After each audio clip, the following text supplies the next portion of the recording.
Kapin 400 ka mga Kitanglad Guard volunteers ang nagtapok alang sa tinuig nga Aldaw ta Kitanglad.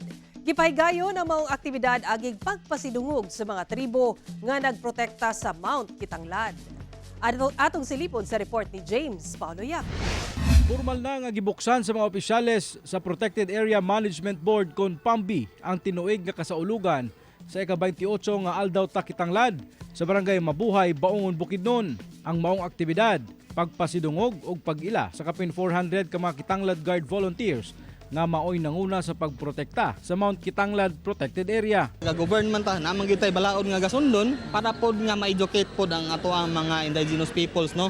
Kay mostly magud sa atong mga Kitanglad Guard volunteers, 90% anak nila is indigenous people. So dili man gyud hadlang siguro ang kanang education sa tao, no. So muna nga kami nag-initiate mi sa opisina nga kani nga binyo, gwapo ni siya nga binyo kay para tanan makadungog.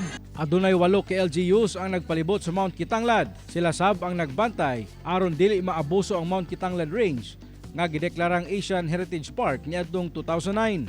Nagpalibot sab sa maong bukid ang tulo ka mga dagkong tribo nga Higaonon, Talaandig ug ang Bukidnon tribe. Si Joselito Yangaon, 22 ka tuig na nga miyembro sa Kitanglad Volunteer Group sa Talakag, Bukidnon, dakong garbo nga maprotektahan ang ilang yutang natawhan. Usa man sa konsadyer nga makahatag og kuan kay agad sa mga pagproteksyon na mas kinaiyahan.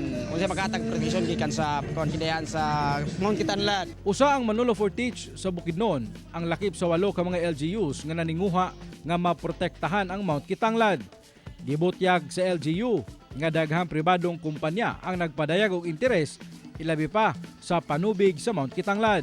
Apan hugot gyud kuno nilang gibawal ang bisan unsang eksplorasyon sulod sa Mount Kitanglad Protected Area. Ato magigibalibaran ng mga isilang permiso na mo sulod sa Mount Kitanglad.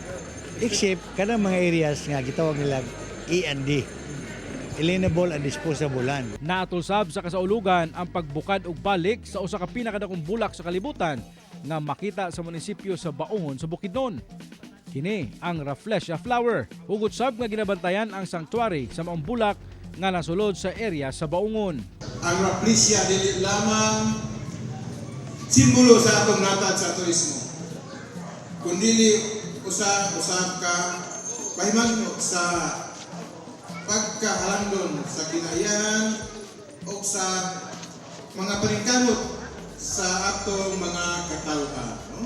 Ang Aldaw ta Kitanglad mulungtad pa hangtod Nobyembre 7 kung nasa pipila ka mga aktibidad ang ilang himuon isip paghatag og importansya sa kinaiyahan. Kauban si Makoy Sempron, James Paulo Yap, One Mindanao.